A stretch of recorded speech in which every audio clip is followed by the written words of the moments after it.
تو پھر ریکارڈنگ پہ لگا دیں. جی لگا دی. بسم اللہ الرحمن الرحیم. اللہم صلی علی سیدنا مولانا محمد النبی الامی وعلی آلہ واصحابہ اجمعین. آج کا ہمارا جو ٹاپک ہے وہ ہے اجارہ کا جو ماہر شریعہ کے اندر اجارہ اور اجارہ منتہی بالتملیک کا جو اسٹینڈرڈ ہے اس کا مطالعہ انشاءاللہ آج ہم لوگ کریں گے. موضوعات کے اندر ہمارے پاس معیار کا دائرہ کار، اجارہ کا وعدہ، اجارہ پر دیا جانے والا اثاث ہے، اس کی منفعت کا ادارے سے ملکیت میں ہونا، عقد اجارہ کا نفاذ، اجارہ پر دیا گیا اثاث، اجارے کے واجب الرسول رقم کے لیے ضمانتیں، پھر اجارے کے معاملے میں پیش آمدہ تبدیلیاں اور اجارہ منتہی بالتملیک میں اجارہ کے اثاثے کی ملکیت کی منتقلی.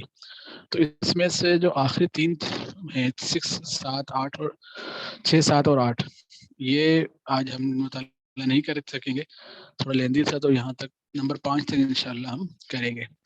اچھا، آگے چلنے سے پہلے ایک اوورال مجموعی طور پر ہم یہ سمجھ لیتے ہیں کہ اجارہ کا جو معاملہ ہے وہ اسلامی بینکس کے اندر ہوتا کس طریقے سے، تاکہ پھر جو آنے والے اصول و ضوابط ہیں وہ ہم صحیح طور پر سمجھ سکیں. تو سب سے پہلے تو یہ سمجھیں کہ اجارہ کا جو معاملہ یعنی سمجھیں تمویل کے لیے اور فائنینسنگ کے لیے استعمال ہوتا ہے، وہ ہوتا ہے طویل مدتی اثاثوں کی فائنینسنگ کے لیے. یعنی وہ اثاثے جو طویل مدت تک باقی رہ سکتے ہوں ان کی خریداری میں معاونت کے لیے اور ان کو فائنینسنگ کرنے کے لیے اسلامی بینک اجارہ کا طریقہ اختیار کرتا ہے. اب اس کی مثال جیسے اپنے گاڑیاں ہیں، مشینریاں ہیں، کوئی آلات ہیں، تو ان کی فائنینسنگ کے لیے اسلامی بینک بعض اوقات اجارہ استعمال کرتا ہے. اب اس کو اجارہ کو استعمال کس طریقے سے کرتا ہے، تو اس کو اگر ہم دو اس میں تقسیم کر لیں کہ ایک تو عام حالت ہے جس میں میرا جو بینک کا کسٹمر ہے اس نے وہ سامان ابھی خریدنا ہے. مثال کے طور پر کوئی مشینری ہے جو کہ امپورٹ کی جا رہی ہے، چائنا سے آنی ہے یا جرمنی سے آنی ہے، یا یہ کہیں کہ گاڑی ہے ابھی تک سوزوکی شو روم سے خریدی نہیں گئی، خریدنی ہے. تو وہ صورت ہے جس میں ابھی اثاثہ خریدنا ہے اور اس سے پہلے ہی بینک اور کسٹمر کا آپس میں یہ بات طے ہو جاتی ہے کہ بینک جو ہے یہ طے کر لیتا ہے کہ فائنینسنگ ہوگی اس کی کسٹمر بینک کے پاس آ جاتا ہے اس سے پہلے ہی، اور آ کر کہتا ہے کہ اس کی فائنینسنگ ہوگی. تو اس بنیاد پر بینک جو ہے یعنی کسٹمر بینک کے پاس آیا اور یہ بات طے ہے کہ یہ جو اثاثہ ہے بینک کی فائنینسنگ سے کسٹمر لے رہا ہوگا، اور یہ انڈرسٹینڈنگ آپس میں کسٹمر اور بینک کی ہے. اس کے بعد کسٹمر بینک کے پاس آ گیا اور سامان خریدنا ہے. سامان خریدنے کی دو صورتیں ممکن ہیں. ایک تو یہ ہے کہ کوئی ایسا چیز ہے جس کے حوالے سے بینک کا براہ راست تعلق ہے، جیسے عام طور پہ جتنی بھی گاڑیوں کی فائنینسنگ ہوتی ہے تو اس میں بینک کا براہ راست سوزوکی کمپنی ہے، ٹویوٹا کمپنی ہے یا کوئی اور کمپنی ہے اس کے ساتھ براہ راست تعلق ہوتا ہے، کیونکہ ایک ایسا آئٹم ہے جو کسٹمر فائنینسنگ کرواتے ہی رہتے ہیں. تو وہاں پر بینک خود رابطہ کرتا ہے اور وہ سامان خریداری کے حوالے سے بات کرتا ہے، ادائیگی کرتا ہے. وہاں کسٹمر کو نہیں معلوم ہوتا کہ بینک نے کس سے رابطہ کیا، بس بینک کسٹمر کو یہ پتا ہوتا ہے کہ مجھے مثال کے طور پر گاڑی چاہیے اور سوزوکی آلٹو چاہیے، بس اتنا پتا ہوتا ہے. باقی شیئر کی قیمت کا بھی اس حوالے سے معلوم ہوتا ہے کہ فائنینسنگ اماؤنٹ ہوتی ہے وہ، لیکن بینک براہ راست خود اس میں رابطہ کرتا ہے. دوسری صورت یہ ہوتی ہے کہ کوئی آئٹم ایسا ہے جس میں بینک کا براہ راست سمجھیں خریدار جو بیچنے والا ہے اس سے تعلق نہیں ہے بلکہ کسٹمر کا تعلق ہے. جیسے مثال کے طور پر مشینری ہے، اب مجھے امپورٹ کرنی ہے تو مجھے پتا ہے کہ مجھے کون سی کمپنی کی لینی ہے اور چائنا میں سپلائر کون ہے. تو وہاں پر پھر بینک کو، یا اسی طریقے گاڑی کی صورت میں نئی گاڑی نہیں ہے بلکہ جو ہے استعمال شدہ گاڑی ہے وہ میں لینا چاہ رہا ہوں اور اس پہ بینک فائنینس کرے گا، تو وہاں پر پھر کیونکہ بینک کا براہ راست سمجھیں کہ بیچنے والے سے تعلق نہیں ہے تو وہاں پر بینک کسٹمر کو پھر ایجنٹ بناتا ہے. اور کہتا ہے کہ تم میرے بہاف پر یہ سامان خرید کر لے کر آؤ. تو اسی لیے یعنی جو امپورٹ کے معاملات ہیں، ایل سی کھلتی ہے، مشینری وغیرہ آنی ہے، تو وہ پھر اسی وقت ایل سی کھلواتے وقت ہی یہ بات طے ہو جاتی ہے کہ بینک جو کسٹمر جو خریداری کرے گا وہ بینک کے بہاف پر کرے گا، بینک کے لیے کرے گا، اور جو سامان آئے گا وہ بینک کا آئے گا. تو ایجنسی کا ایگریمنٹ شروع میں ہی سائن ہو جاتا ہے. ٹھیک ہے، یعنی استعمال شدہ گاڑیوں کی صورت میں بھی، اور اگر مشینری امپورٹ ہو رہی ہے تو اس صورت میں بھی شروع میں ہی ایک ایجنسی ایگریمنٹ سائن ہو جاتا ہے. ٹھیک ہے. اب پیسوں کی ادائیگی ہے تو اگر براہ راست معاملہ ہے بینک کا تو بینک خود ہی کر دیتا ہے آگے ادائیگی، اور اگر کسٹمر کے ذریعے سے ہے تو اس صورت میں پھر بینک کسٹمر کو پیسے دیتا ہے، اور اس بات کی یقین دہانی کر رہا ہوتا ہے کہ یہ پیسے چلے جائیں فروخت کنندہ کی طرف، جو بیچنے والے اس کی طرف اس تک پہنچ جائے. تو اب اس کے اکاؤنٹس وغیرہ کے ذریعے سے، دیگر ذرائع سے بینک اس بات کو یقین دہانی کر رہا ہوتا ہے کہ پیسے اس خریداری میں ہی استعمال ہو رہے ہیں. اور پھر جب خرید لیا جاتا ہے تو کسٹمر آ کے بینک کو بتاتا ہے کہ ہاں بھائی سامان میں نے خرید لیا ہے. اس کے سمجھیں گے پروف دیتا ہے.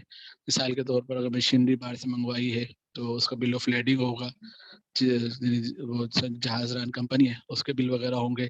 اسی طریقے سے جس سے خریدا اس کی کوئی انوائس وغیرہ ہوگی، وہ پھر بینک کو فراہم کر رہا ہوتا ہے کہ ہاں بھائی یہ سامان میں نے خرید لیا اور یہ آ گیا ہے. اچھا، اس مرحلے پر ایک چیز اور سمجھے، وہ یہ کہ اب بینک جو ہے وہ اگر ایسی صورت ہے کہ اثاثے کے آنے میں وقت لگے گا اور پیسے بہت پہلے دے دیے جاتے ہیں، وہاں بینک کو ایک مسئلہ آتا ہے کہ یار میں نے پیسے تو لگا دیے، سامان بھی آ جائے گا اور بینک کا آئے گا، میں نے بینک نے ایجنسی بھی ایگریمنٹ سائن کر لیا، لیکن یہ ممکن ہے کہ جو کسٹمر ہے وہ اجارہ پر لینے سے انکار کر دیتے، پھر بینک کو بھی ڈھونڈنا پڑے گا کہ یہ کس کو کیا کریں، واپس مارکیٹ میں بیچے یا. تو اس چیز کو کور کرنے کے لیے کہ کسٹمر بھاگے نہیں، بلکہ جب سامان آ رہا ہے بینک کے نام پہ آ رہا ہے تو بعد میں وہ اس کو اجارہ پر بھی لے لے. تو جس وقت بینک سمجھیں کہ پیسہ ادا کر رہا ہوتا ہے خریداری کے لیے، اس وقت بینک ایک اور ڈاکومنٹ سائن کر لیتا ہے، اپنے کسٹمر سے کروا لیتا ہے. وہ یہ کہ کسٹمر نے اس کو بعض بینکوں میں پرومس کہا جاتا ہے، بعض بینکوں میں انڈر ٹیکنگ کہا جاتا ہے. انڈر ٹیکنگ ٹو اجارہ یا پرومس ٹو اجارہ، یعنی جس میں کسٹمر وعدہ کرتا ہے کہ ٹھیک ہے آپ سامان خرید لاؤ، میں آپ سے کرائے پہ لے لوں گا. تو یہ انڈر ٹیکنگ ٹو اجارہ یا پرومس ٹو اجارہ ایک وعدہ نامہ سائن ہو جاتا ہے شروع میں ہی، جس وقت بینک نے خریداری کے لیے ادائیگی کی ہوتی ہے. ٹھیک ہے. تو اس طریقے سے یعنی اگر یوں سمجھیں کہ سامان اگر وقت لگے گا آنے میں اور ادائیگی پہلے کرنی ہے تو وہاں پھر یہ وعدہ اجارہ بھی سائن ہو جاتا ہے کہ کسٹمر جو ہے وہ بینک سے اجارہ پر لے گا. اور وہ جگہ جہاں پر بینک خود براہ راست متعلق نہیں ہوتا، کسٹمر خریداری میں متعلق ہوتا ہے، وہاں بینک پھر معاہدہ وکالت بھی کرتا ہے، کسٹمر کو وکیل بناتا ہے خریداری کے لیے کہ یہ جو سامان تم خریدو گے یہ میرے لیے خرید دو. ٹھیک ہے. تو یہ دو ڈاکومنٹ عام طور پہ، اب یہ دو کیا کہیں گے صورتحال ہیں. بعض اوقات دونوں جمع بھی ہو سکتی ہے کہ خرید پیسے بھی پہلے دینا پڑ رہے ہوں اور برائز بینک بھی نہ دے رہا ہو، اور بعض اوقات ایک ہوتی ہے. مثال کے طور پر آج کل جو گاڑیاں ہیں وہ بکنگ پہ چلی جاتی ہے تو وہاں صرف پھر وعدے اجارہ ہی سائن کر لینا کافی ہوتا ہے، وہاں پر بھی وکالت سائن کرنا ضروری نہیں ہوتا. ٹھیک ہے. یہاں تک معاملہ ہو گیا. اس کے بعد پھر سامان آ گیا. ٹھیک ہے. سامان جو ہے وہ آ گیا، تو سامان کے آ جانے کے بعد بینک کسٹمر یعنی اگر براہ راست خود خریداری کر رہا ہے تو بینک کو تو پتہ ہی چل جائے گا کہ ہاں بھی سامان ڈیلیور ہو گیا ہے. اس وقت پھر بینک معاہدہ اجارہ سائن کرتا ہے، اور اس میں پھر یہ اجارہ کی مدت، اجارہ کی اجرت کی مقدار، اجرت کب ادا ہوگی، وہ تمام چیزیں طے کر رہا ہوتا ہے معاہدہ اجارہ کے اندر، جس کو ہم اجارہ ایگریمنٹ کہتے ہیں. تو وہ سامان کے آنے کے بعد عام طور پر سائن ہوتا ہے. اور سامان یعنی جو اجرت ہے اس کی طے کرتے وقت بینک اس چیز کو مد نظر رکھتا ہے کہ اجرت اتنی طے ہو جس میں بینک نے جو پیسہ لگایا ہے، بینک کی سرمایہ کاری ہوئی ہے، وہ بھی نکل آئے اس مقدار اجرت کے اندر، اور ساتھ ساتھ بینک کو کچھ وہ جو متوقع نفع ہے یا سمجھے کہ جتنا نفع بینک کمانا چاہ رہا ہے وہ بھی اس کے اندر پورا ہو جائے. اس طریقے سے بینک معاہدہ اجارہ کے اندر وہ اجرت طے کرتا ہے. اور آخری مرحلہ یہ ہوتا ہے کہ جب مثال کے طور پر 3 سال گزر گئے، 5 سال گزر گئے، جس مدت کے لیے یہ فائنینسنگ لی گئی تھی اور ہر مہینے کسٹمر جو ہے وہ اجرت اپنی اجارہ کے معاہدے کے تحت اجرت ادا کر رہا ہے اور 100% مالک بینک ہے، تو اب یہ جو ملکیت کی منتقلی ہے یہ کیسے ہوگی؟ تو اس حوالے سے 2 قسم کی پریکٹسز میں نے دیکھی ہیں۔ ایک پریکٹس یہ ہے کہ جو ماہانہ اجارہ دیا یعنی کرایہ دیا جا رہا ہے اسی کو اس طرح طے کیا جائے کہ بینک کا سرمایہ بھی واپس آ جائے اور بینک کا نفع بھی اسی کے اندر سے واپس آ جائے، ٹھیک ہے۔ اب جب 5 سال پورے ہوئے تو سمجھیں گے کسٹمر بینک نے جو سرمایہ کاری کی تھی وہ سرمایہ بھی بینک کو مل چکا ہے اور بینک کو اپنا جو چاہت والا نفع ہے وہ بھی مل چکا ہے، تو کسٹمر کے ذمہ کچھ بھی نہیں ہے۔ ایسی صورتحال کے اندر میں نے دیکھا ہے کہ پھر بینک کیا کرتے ہیں کہ ایک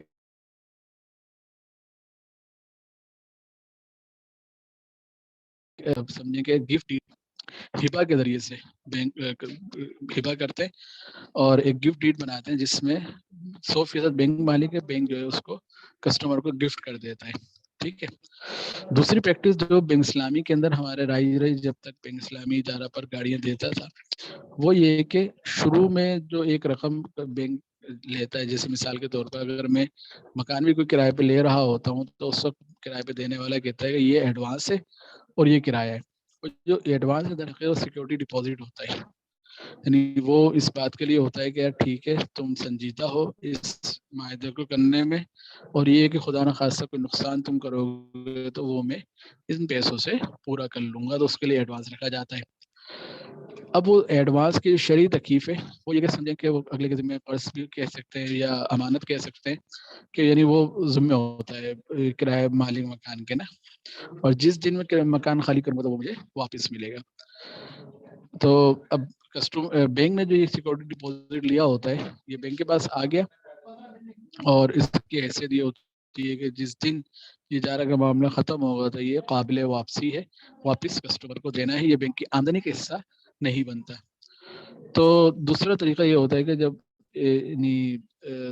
یہ اجارہ کی جو اجرت کی رقم یہ طے کی جا رہی ہوتی ہے تو اجرت کی رقم طے کرتے وقت بس یہ مد نظر رکھا جاتا ہے کہ بینک نے کتنا سرمایہ لگایا ہے اور کتنا بینک نے نفع لیا ہے، یعنی باقی جو یہ سیکورٹی ڈپازٹ والی رقم ہے وہ بینک کے پاس امانت ہی ہوتی ہے، اور 5 سال گزر جانے کے بعد پھر بینک یہ جو سیکورٹی ڈپازٹ رکھی ہوئی ہے، امانت رکھی ہوئی ہے کسٹمر کی طرف سے، اس کے بدلے میں جو گاڑی ہے وہ بیچ دیتا ہے۔ مثال کے طور پر کل جو ہے وہ 10 لاکھ بینک نے دیے، 10 لاکھ کی گاڑی تھی جس میں 3 لاکھ کسٹمر نے لگائے، 3 لاکھ تو بینک نے لے کر سائڈ میں رکھ لیے، باقی اپنی جیب سے سمجھیں کہ 10 لاکھ ادا کیے، 7 لاکھ سمجھیں کہ فائنینسنگ اماؤنٹ تھی اور 3 مزید ادا کیے وہاں پر اپنے شو روم والے کو، اور گاڑی آ گئی۔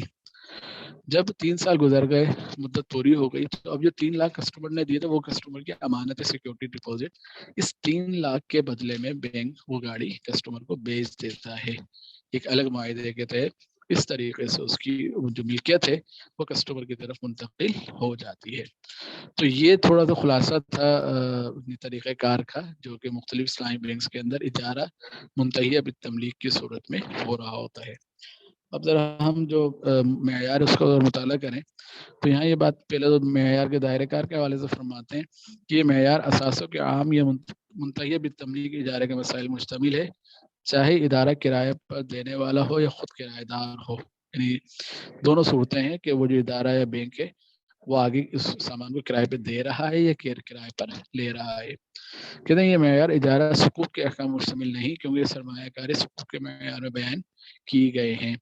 اس طرح یہ معیار اجارت الاشخاص کے مسائل پر بھی مشتمل نہیں کہ اس کے لیے ان کے لیے علیحدہ معیار مرتب کیا گیا ہے۔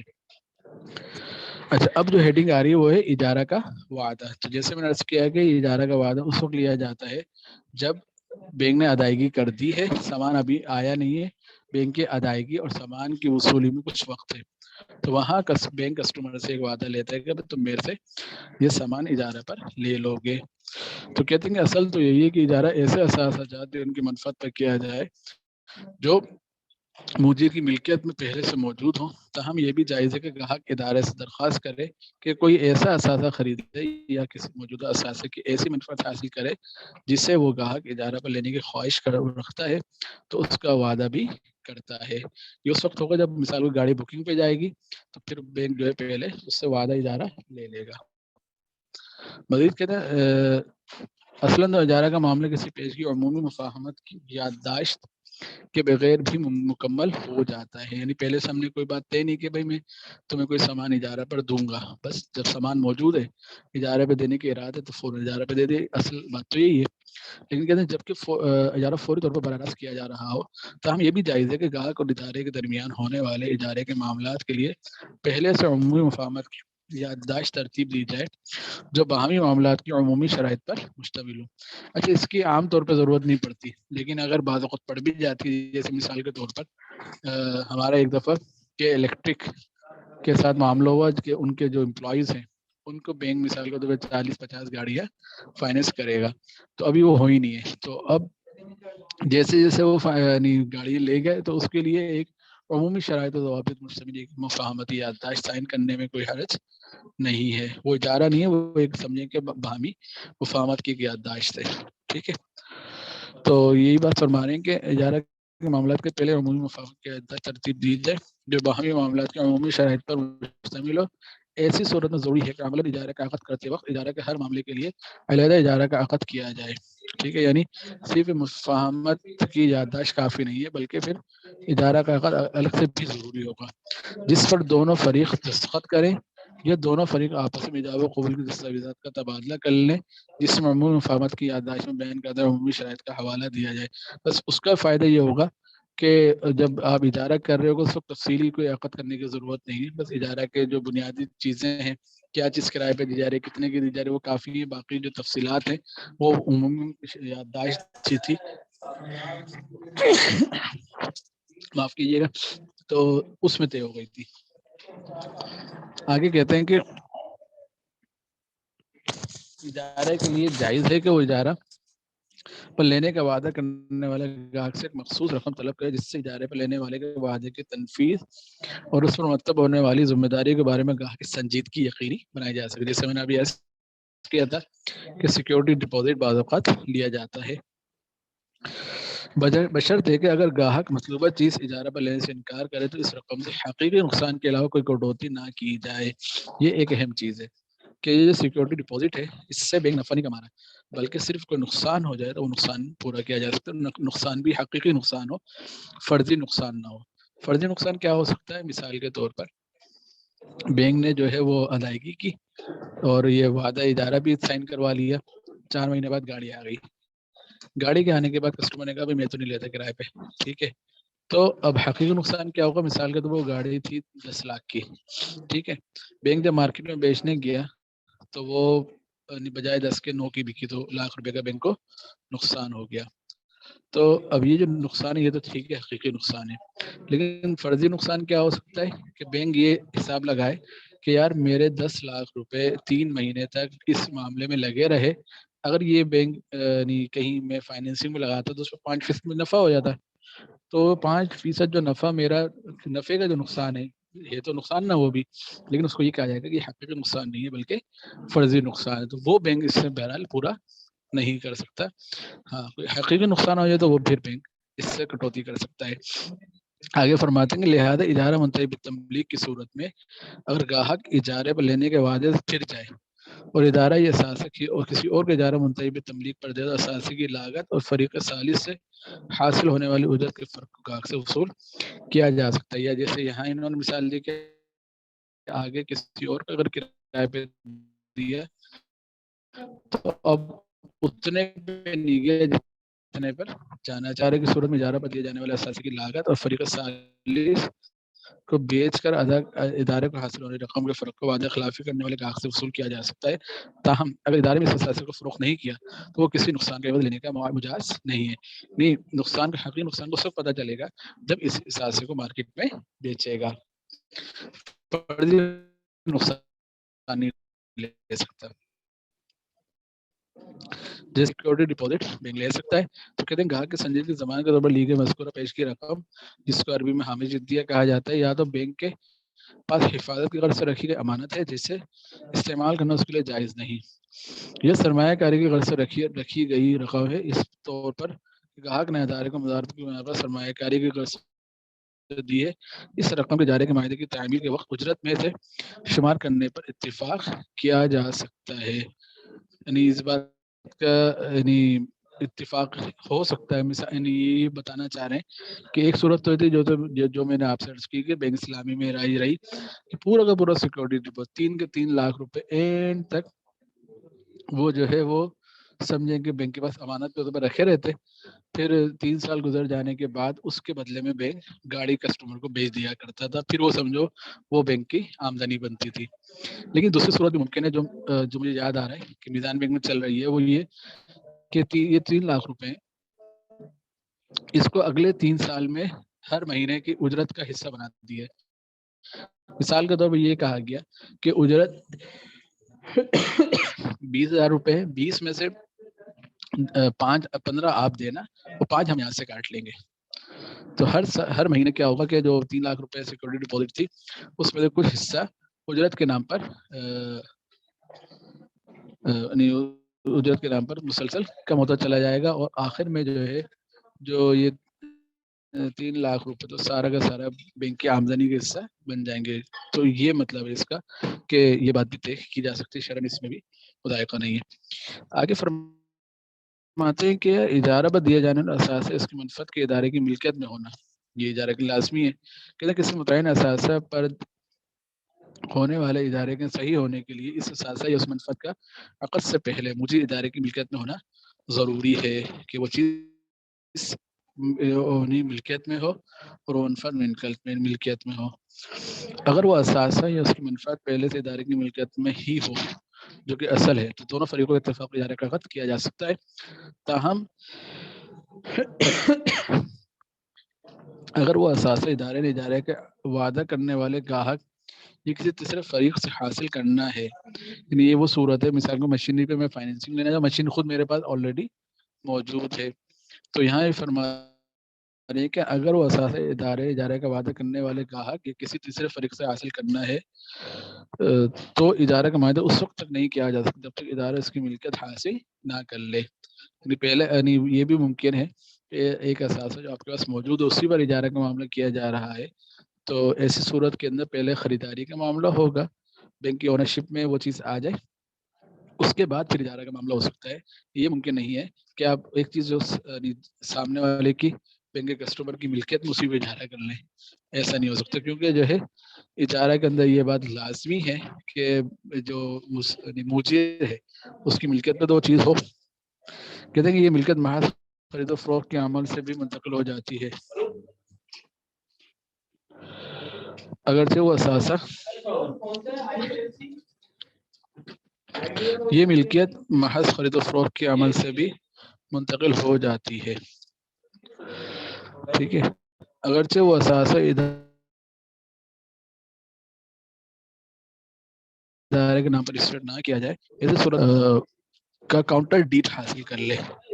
یعنی اب یہ صورت بتا رہے ہیں جس میں صرف خرید و فروخت کے ذریعے سے ان کا آپس میں اجارے کا معاملہ ہو یعنی خرید و فروخت کا معاملہ ہو گیا بھلے اس کی جو سیل ڈیڈ یعنی جو رجسٹریشن وغیرہ ہے وہ بھلے نہ بھی ہوئی ہو تب بھی یہ معاملہ چل جائے گا. اس قسم کی ضرورت پڑتی ہے جس سے یعنی اب اجارہ حقوق وغیرہ جاری ہوتے ہیں تو وہاں پر وہ چیز یعنی معاہدہ تو ہو جاتا ہے لیکن جو کاغذات ہیں اس میں کئی دفعہ منتقل نہیں ہوتی. تو اس کی بھی یہاں پر یہ گنجائش دی گئی ہے کہ آپس میں خرید و فروخت کا معاملہ ہو جائے گا تو اس کے نتیجے میں یہ اونرشپ اور ملکیت رسک ٹرانسفر ہو جاتا ہے اس کے بعد پھر اجارہ کا معاملہ کیا جا سکتا ہے. آگے فرماتے ہیں کہ اگر ایک بندے کے پاس ایک چیز اجارہ پر موجود ہے تو کیا آگے وہ اجارے پہ دے سکتا ہے کیونکہ کسی شخص سے فریق سے اثاثے کی ملکیت حاصل کر کے اس کو اجارہ پر دینا جائز ہے. اس صورت میں ادارہ جس عقد بے کے ذریعے ملکیت حاصل کرے اس عقد بے میں ادارے کی شرط لگانا جائز نہیں ہے. جو چیز ممنوع ہے وہ صفقہ فی صفقہ والی بات ہے کہ ایک صفقے میں 2 صفقے نہیں ہو سکتے ٹھیک ہے. باقی یہ ہو سکتا ہے کہ دونوں معاملات الگ الگ ہو. تو یہ بات فرما رہے ہیں کہ کسی شخص فریق سے اساسی ملکیت حاصل کر کے اس کو اجارہ پر دینا جائز ہے. یعنی وہ صورت بنے گی جس میں ایک مشینری ہے جو کسٹمر کے پاس ہی ہے, اس پر اجارہ کرنا چاہ رہا ہے, تو پہلے بینک اس کے وہ خریدے گا. اس خریداری میں اجارہ کو کوئی بات نہیں سمجھے نہیں لکھی گئی جائے گی. پھر اس کے بعد الگ ایک معاہدے کے تحت بینک کسٹمر کو وہ اجارہ پر دے سکتا ہے. ٹھیک ہے. اور آگے کہتے ہیں صورت میں ادارہ جس ساختہ بے کے ذریعے مملکت, یہ بات ہو گئی. اگلا جو 3/3 ہے جس میں فرماتے ہیں کہ جس نے کسی اساتذہ کو اجارہ پر لیا تو اس کے لیے اس سے اس کے مالک کے علاوہ کسی بھی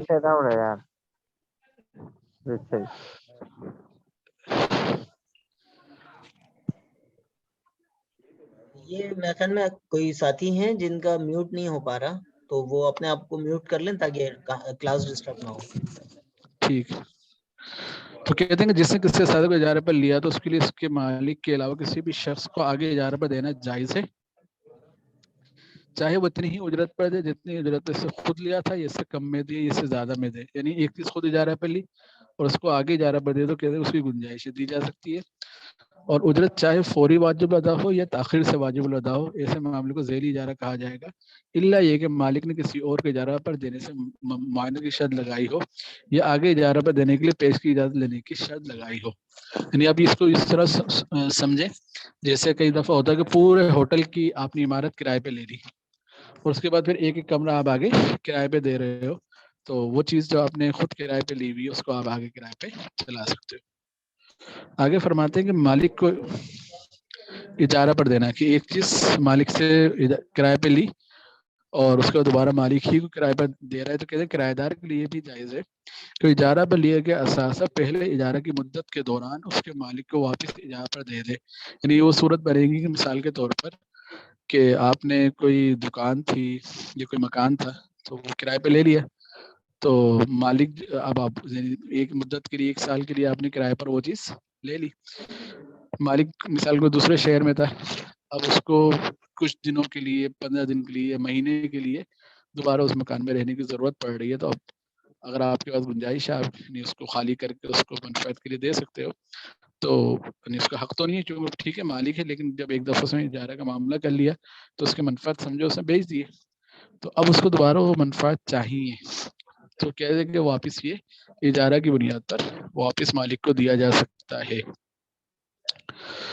ٹھیک ہے. تو کہتے ہیں کہ پہلے اجارے کی مدت کے دوران اس کے مالک کو واپس اجارہ پر دے دے, چاہے اتنی ہی اجرت میں دے جتنی اجرت اس نے خود کو اجارہ پر لیا تھا, اس سے کم یا اس سے زیادہ پہ دے, بشرطے کہ دونوں اجرتیں فوری واجب ادا ہوں.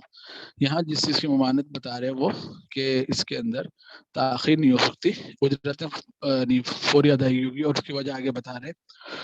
کہتے ہیں کہ البتہ اگر ذیلی اجارہ اجرت یا مدت میں تبدیلی کی وجہ سے عقد اینہ کا ذریعہ بن جائے, کہ جس میں مقصد جو ہے وہ صرف یعنی پیسے کا لین دین ہو, اور یہ جو اساس جیسے اینہ میں ہوتا ہے کہ اثاثوں کی واپس مالک کی طرف واپس آ جاتا ہے, اور آخر میں آ کر جو پیسے دیے وہ مستقبل میں واجب الادا ہوتے ہیں اور زیادہ واجب الادا ہوتے ہیں. تو ایسی جو صورتیں ہیں وہ نہ بن رہی ہوں اس صورت میں. مثال دیتے ہیں, مثلا پہلا اجارہ 100 دینار فوری پر کیا گیا کہ ہاں بھائی یہ میں چیز کرائے پہ دے رہا ہوں 100 دینار پر, ٹھیک ہے. پھر اسی کو کرایہ دار نے مالک کو 110 دینار پر مؤخر پر دے دیا, تو اب اس کا اینڈ رزلٹ کیا نکلا کہ چیز مالک کے پاس ہی رہی, ٹھیک ہے. اور فوری جو اس نے جس نے پہلے کرائے پہ لیا تھا اس نے ادائیگی کر دی, اور واپس اس کو جو ملیں گے 100 کے بجائے 110 ملیں گے, تو یہ اینہ کی صورت بن گئی جس لیے اس کو منع کیا گیا. حال البتہ یہ فوری ادائیگی والی صورت ہے تو پھر گنجائش ہے. یہ پہلے اجارہ کا معاہدہ تو 110 دینار اجرت مؤخرہ پر کیا گیا, پھر دوسرا معاہدہ 100 دینار فوری اجرت پر کیا گیا. تو یہ کہ دونوں معاہدوں کو اجرت برابر ہو, لیکن پہلے اجرت کی ادائیگی کی مدت 1 ماہ جبکہ دوسرے میں 2 ماہ کی مدت ہو, تو ایسی صورتیں پھر ناجائز ہو جائیں گی جو اینہ کا ذریعہ بن جائے. اب آگے بات کریں اجارہ موصوفہ فی الذمہ کی. کہتے ہیں کہ یہ جائز ہے کہ کسی مخصوص صفات کے حامل غیر متعین اثاثے کی حوالگی اپنے ذمے لے کر اس پر اجارے کا عقد کیا جائے. میں آپ سے یہ کہوں کہ آپ کو 2021 کا کرولا کا ماڈل کرائے پہ دیتا ہوں. ابھی متعین نہیں ہے کہ کلر بھی بھلے طے کر لیں گے سفید کرولا ہوگی، لیکن اب کون سی ہے وہ ابھی متعین نہیں ہے. تو یہ اجارہ موصوف فی الذمہ کی صورت بن جائے گی. تو کہتے ہیں کہ اس کی بھی گنجائش ہے. یہ جائز ہے کہ کسی مخصوص صفات کے حامل غیر متعین اثاثے کو حوالگی اپنے ذمہ لے کر اس پر اجارے کا عقد کیا جائے، اگرچہ وہ اثاثہ فی الحال اجارہ پر دینے والے کی ملکیت میں نہ ہو. اسے اجارہ موصوفہ فی الذمہ کہا جاتا ہے، بشرط کہ اس مخصوص صفات کے حامل اثاثے کو اجارہ کرتے وقت ایک متعین تاریخ پر کرایہ دار کے حوالے کرنے پر اتفاق کر لیا گیا ہو، اور اس بات کا جائزہ بھی لے لیا گیا ہو کہ اس مدت میں کرایہ پر دینے والے کے لیے ایسے اثاثے کی ملکیت حاصل کرنا یا تیار کرنا ممکن بھی ہو. یعنی اب یہ نہیں کہا جا سکتا کہ میں مثال کے طور پر آپ کو 2022 کی جو کرولا ہے وہ آپ کو کرائے پہ دے رہا ہوں. اب بھائی 2022 آئے گا بنے گی تو یہ تو حوالے ہی نہیں کی جا سکتی. ایسا نہ ہو. ایسا معاملہ اگر لفظ سلم یا سلف کے بغیر کیا جائے تو اس میں اجرت پیشگی دینا ضروری نہیں. پھر اگر کرایہ پر دینے والا کرایہ دار اس کی مطلوبہ صفات سے غیر موافق اثاثہ سپرد کرے تو لینے والا انکار کر سکتا ہے اور مطلوبہ صفات کے حامل اثاثہ طلب کر سکتا ہے. تو اس کی گنجائش ہے. اگلی بات کرتے ہیں کہ اگر ایک چیز کے دو مالک ہیں تو شریک کے ساتھ اگر وہ معاملہ کر رہا ہے تو وہ اجارہ کہتے ہیں صارف کے لیے جائز ہے کہ وہ جس اثاثے کو اجارہ پر لینا چاہتا ہے اس کی خریداری میں ادارے کے ساتھ شراکت کرے. تو عام طور پر جو بینکوں کے اندر شرکت متراکسہ کی صورت ہوتی ہے وہ یہی ہوتی ہے کہ بینک بھی مالک ہوتا ہے، کسٹمر بھی مالک ہوتا ہے، اور بینک اپنا حصہ پھر اپنے کسٹمر کو کرائے پر دے رہا ہوتا ہے. تو اس کی خریداری میں ادارے کا شراکت کرے، پھر ادارے کے حصے کو ادارہ پر حاصل کر لے. ایسی صورت میں ادارے کو ملنے والے مقرر اجرت اس کی ملکیتی حصے کی عوض ہوگی، کیونکہ کرایہ دار خود بھی ایک حصے کا مالک ہے اور صرف اسی حصے کی اجرت دینے کا پابند ہے جو جس کا وہ مالک نہیں ہے. اگلی بات کرتے ہیں کہ وکیل بالشراء کے ساتھ اجارہ، کہ اب یہ وہ صورت بنے گی جیسے میں نے کہا تھا نا کہ بعض اوقات ایسا ہوتا ہے کہ جو بیچنے والوں سے بینک خود ڈائریکٹ نہیں ہوتا، بلکہ کسٹمر کو پتا ہوتا ہے کہ میں نے کہاں سے خریدی ہے. تو وہاں پہ بینک کسٹمر کا وکیل بالشراء بناتا ہے اور پھر اس سے وعدہ لیتا ہے کہ تم جب یہ چیز خرید کر لے آؤ گے تو پھر میرے سے کرائے پر لے لینا. تو کہتے ہیں ادارے کے لیے جائز ہے کہ صارفین میں سے ہی کسی صارف مطلوبہ اثاثوں کی خریداری کے لیے اپنا وکیل مقرر کرے، جیسے آلات، مشینری وغیرہ جن کی صفات اور قیمت مکمل بیان کی گئی ہو، اور مقصد یہ ہو کہ ادارہ ان اثاثوں کو اپنے حقیقی یا حکمی قبضے میں لانے کے بعد گاہک کو اجارے پر دے دے گا. تاہم بہتر یہی ہے کہ جیسے جہاں میسر ہو سکے وہاں گاہک کے علاوہ کسی اور کو خریداری کے لیے وکیل بنایا جائے. بہتر ہے لیکن شرعاً جائز ہے. ٹھیک ہے. تو عام طور پر یوز کار وغیرہ ہوتی ہے وہاں پہ کرنا پڑتا ہے کہ کسٹمر خود اپنی پسند سے وہ سامان خرید کے لے آئے. آگے کہتے ہیں عقد اجارہ کا نفاذ، اس کے احوال. جو کہتے ہیں کہ عقد اجارہ کا نفاذ، اس کا نتائج یہ بنیں گے کہ اجارہ کا عقد ایک لازمی عقد ہے. ٹھیک ہے. جیسے عام طور پر شراکت داری وغیرہ جو عقد لازم نہیں ہے، لیکن عقد اجارہ عقد لازم ہے، جس سے کوئی ایک فرق دوسرے کی رضامندی کے بغیر یکطرفہ طور پر ختم یا تبدیل کرنے کا مجاز نہیں. البتہ بعد میں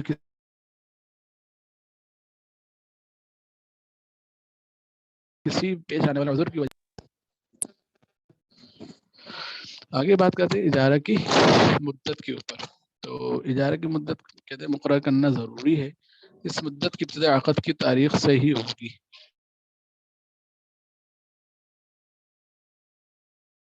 مدت طے ہونا ضروری اجارہ ہے تو جس وقت عقد ہو رہا ہے اس وقت سے ہی اجارہ کی مدت شروع ہو جائے گی، سوائے اس کے کہ وہ دونوں فریق اجارے کے معاہدے کی ابتدا کسی اور متعین مدت سے کرنے پر راضی ہوں.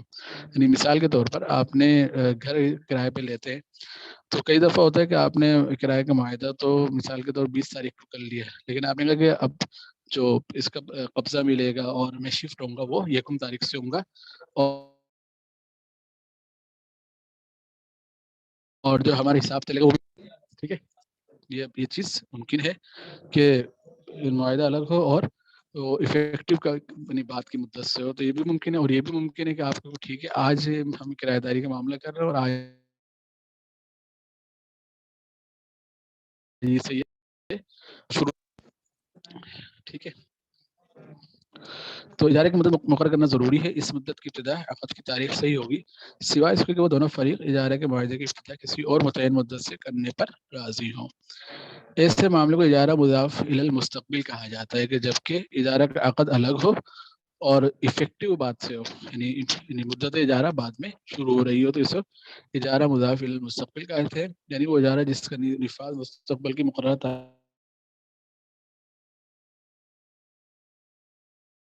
تاریخ سے ہو۔ اس کے بعد بات کرتے ہیں کہ سامان سپرد کرنے سے پہلے اجرت، یعنی اگر ایسی کوئی صورت ہے کہ ابھی گاڑی حوالے نہیں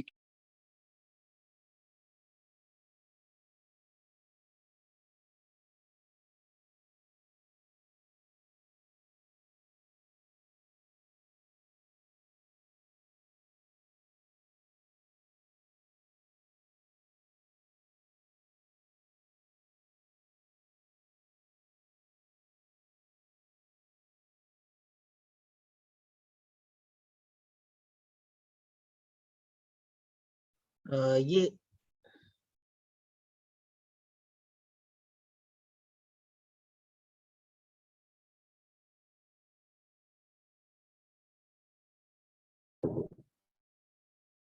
لے سکے، باقی یہاں انہوں نے گنجائش دی، لیکن ہم عام طور پر فتاوی میں ہم عام طور پہ گنجائش نہیں دیتے اس بات کی کہ یعنی یہ جو بیان ہے ضبط کیا جائے، لیکن یہاں انہوں نے گنجائش دی ہوئی ہے کہ ضبط کیا جا سکتا ہے، لیکن پھر ساتھ میں یہ بات بھی فرما دی بہتر یہی ہے کہ جو بیانہ ہے اس میں سے اگر کوئی حقیقی نقصان ہوا ہے تو بس وہ منہا کر لیا جائے، باقی واپس کر دیا جائے۔ مزید اجارہ کی صورتوں کی ہیڈنگ کے ساتھ کہتے ہیں کہ جائز ہے کہ ایک ہی اثاثے پر متعدد کرایہ داروں کے ساتھ مختلف دورانیے کے لیے متعدد اجارہ کے معاملات اس طرح کیے جائیں کہ کسی ایک مدت میں ایک ہی اثاثے پر دو معاملات جمع نہ ہوں۔ میں نے مثال کے طور پر گاڑی ہے، میں نے کہا کہ 4 بندے، میں نے کہا اس مہینے تمہارے لیے، اگلے مہینے دوسروں کے لیے، تیسرے مہینے کسی اور کے لیے، چوتھے مہینے کسی اور کے لیے، ایک ہی اثاثہ ہے اور اس پر 4 بندوں سے مختلف اوقات کے اندر اجارہ کر لیا تو یہ بھی ممکن ہے۔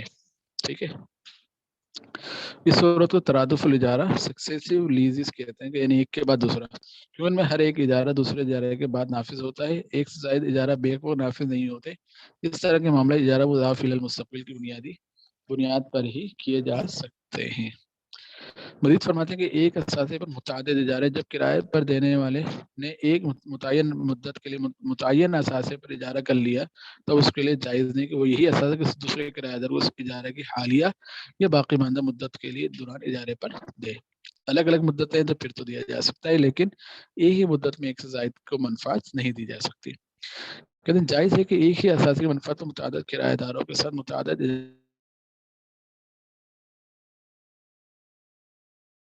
اجارے کے معاہدے اس طرح کی تو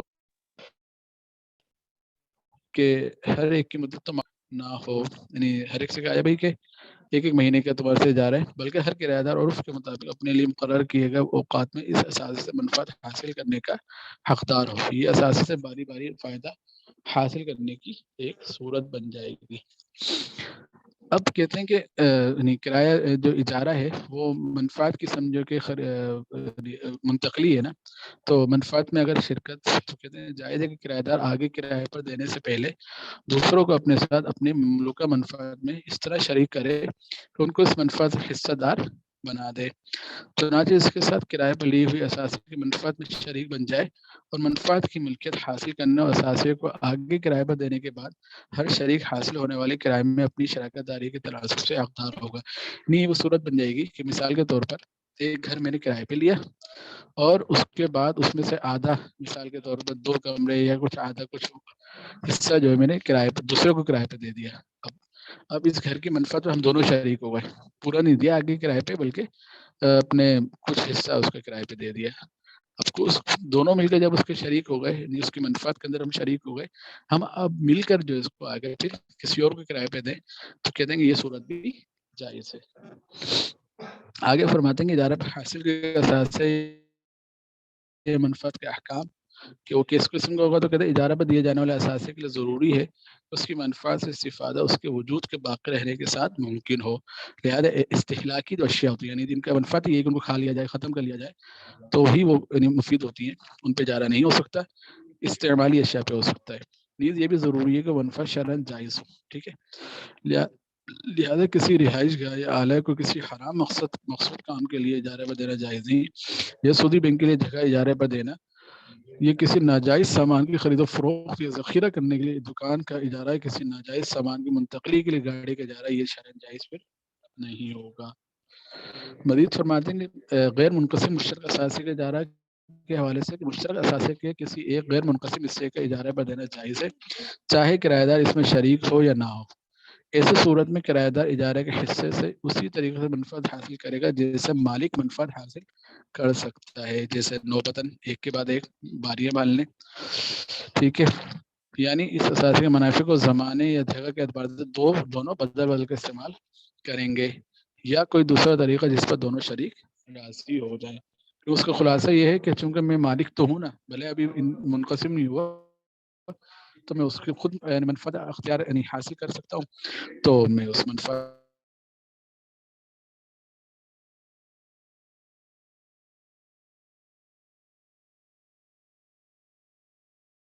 کو آگے منتقل بھی کر سکتا ہوں کہ اجارہ اس میں آلات کے اجارہ پر کرایہ دار غیر مسلم ہی ہو، جبکہ اجارہ کسی جائز غرض کے لیے کیا جا رہا ہو۔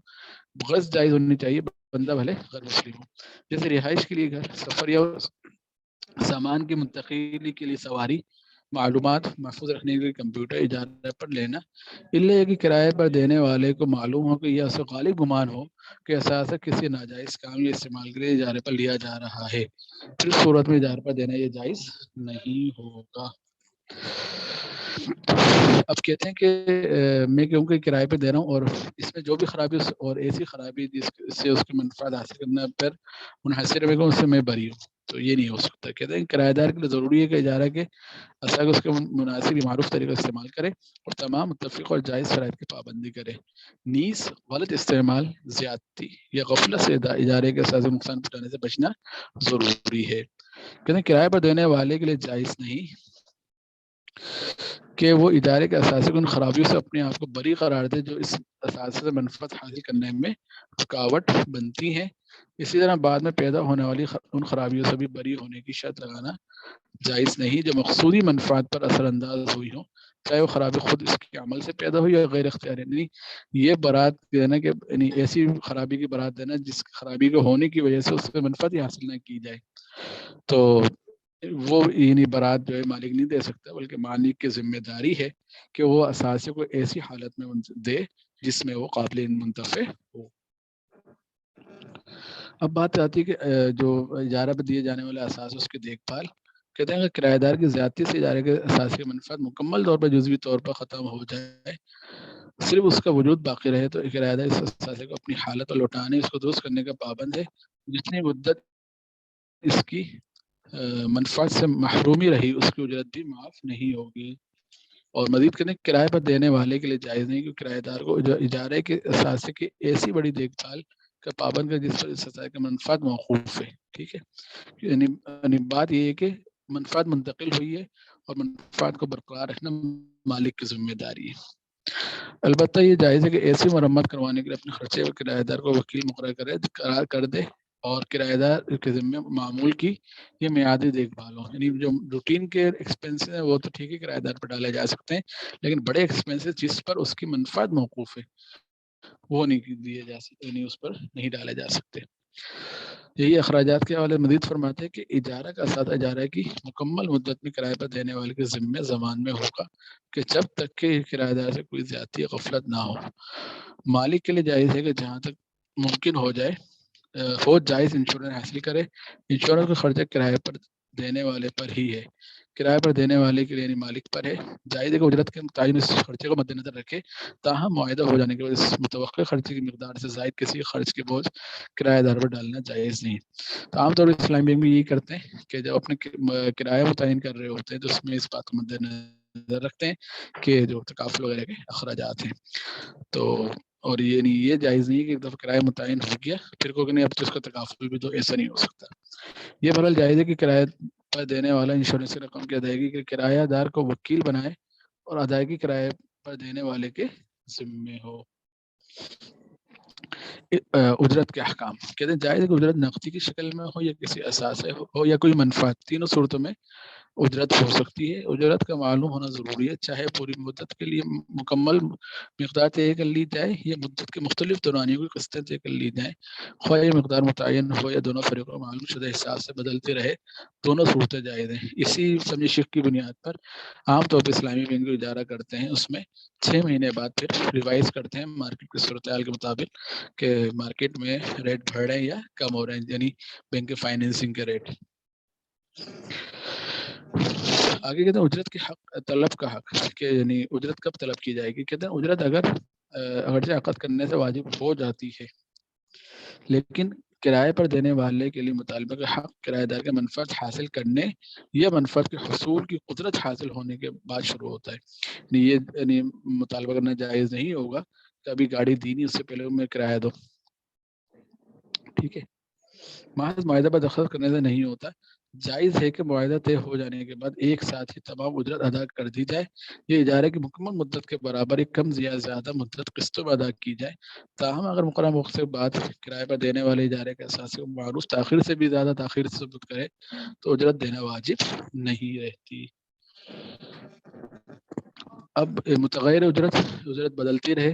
تو متغیر اجرت طے ہونے کی صورت میں ضروری ہے کہ مدت کے پہلے دورانیے کے لیے اجرت کی مقدار معلوم ہو، جیسے عام طور پر اسلامی بینک میں ہوتا ہے کہ 6 مہینے کے بہرحال معلوم ہوتی ہے، اور آئندہ کے دورانیوں کے لیے اجرت کے معلوم اشاریہ، جیسے میں نے کہا کہ مارکیٹ ریٹ بینک دیکھ رہا ہوتا ہے کہ 6 مہینے بعد اب جو گاڑیوں کی فائنینسنگ کس ریٹ پر ہو رہی ہے، کس طرح ہو رہی ہے، اس کے مطابق پھر دیکھ رہا ہوتا ہے اسلامی بینک، جس کی آئندہ دورانیوں کے کرایہ کو تعین کیا جائے. اس اشاریہ کے لیے ضروری ہے کہ وہ کسی معلوم معیار سے مربوط ہو جس کی وجہ سے نزاع کا امکان نہ ہو. عام طور پر اسلامی بینک جب کر رہا ہوتا ہے تو اس میں نزاع کا امکان نہیں ہوتا. اس کے لیے بلند ترین اور نچلی حد بھی مقرر کی جائے. اس کے زیادہ سے زیادہ جو ہے وہ یعنی ریٹ کیا ہوگا، کم سے کم کیا ہوگا، یہ بھی سمجھے غرر کو کم سے کم کرنے کی صورت ہے. آگے کہتے ہیں اجرت کرایہ دار کو اپنے پاس رکھنا، یعنی کہ ٹھیک ہے تم اجرت تو ہے لیکن تم فی الحال اپنے پاس ہی رکھو. تو اس میں کہتے ہیں اس بات اتفاق کرنا جائز ہے کہ اجرت 2 معلوم حصوں میں تقسیم کی جائے. ایک حصہ کرایہ پر دینے والے کو دے دیا جائے اور دوسرا حصہ کرایہ دار ہی اپنے پاس رکھے تاکہ وہ اس سے کرایہ پر دینے والی واجب العاده اخراجات میں استعمال کر سکے، مثلا اس کی بڑی دیکھ بھال اور انشورنس وغیرہ. اس دوسری مدمے سے بچنے والے علی الحساب رقم کرایہ پر دینے والے کی ہوگی، جبکہ اگر رقم کو کم پڑ جائے تو اس کی کمی کو کرایہ پر دینے والے ہی پورا کرے گا. اب آگے کہتے ہیں مستقبل کی کرایوں میں اضافہ، کہ مستقبل کے دورانیوں کی اجرتوں میں باہمی اتفاق سے تبدیلی کی جا سکتی ہے. یعنی مثال کے طور پر میں نے سال کے لیے مکان کرایہ پہ دیا اور یہ بات طے تھی کہ بھئی جب میں خالی کروانا چاہوں گا تو مہینے کا ٹائم دوں گا. تو 6 مہینے بعد میں ان سے کہتا ہوں کہ بھائی میں کرایہ بڑھا رہا ہوں، یعنی یا تو تم چلے جاؤ یا پھر کرایہ بڑھا رہا ہوں. تو اب مستقبل کے کرایے تو بڑھائے جا سکتے ہیں، ماضی کے نہیں. یعنی صرف اس عرصے کے لیے جس میں اجارے کا اثاثہ ابھی تک منفعت حاصل نہیں کی گئی. رہی گزشتہ زمانے کی وہ اجرت جو ابھی تک ادا نہیں کی گئی تو وہ کرایہ دار کے ذمہ قرض ہوگی، اس میں کسی اضافے کی شرط لگانا جائز نہیں ہے.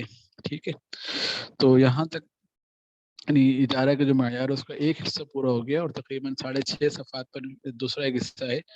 جیسے میں نے کہا تھا کہ 2 آخر کی جو ہیڈنگز ہیں وہ اس میں کور نہیں ہو رہی، وہ انشاءاللہ پھر ہم اگلی کلاس میں کور کرنے کی کوشش کریں گے.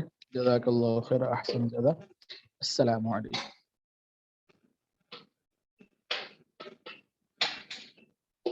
وعلیکم السلام، جزاک اللہ خیر نعمان بھائی.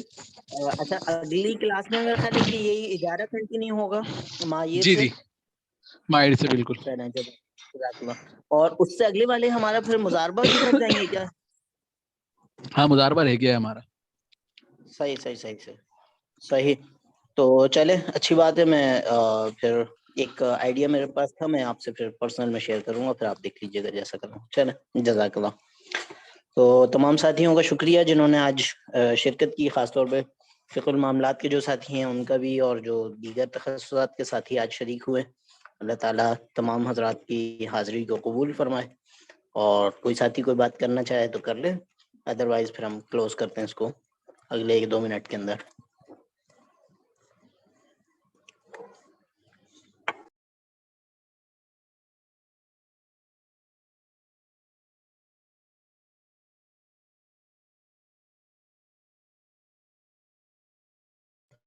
چلے مفتی شافات بھائی اختتام والی دعا کے ساتھ کلوز کرتے ہیں، تو دعا پڑھائیے گا.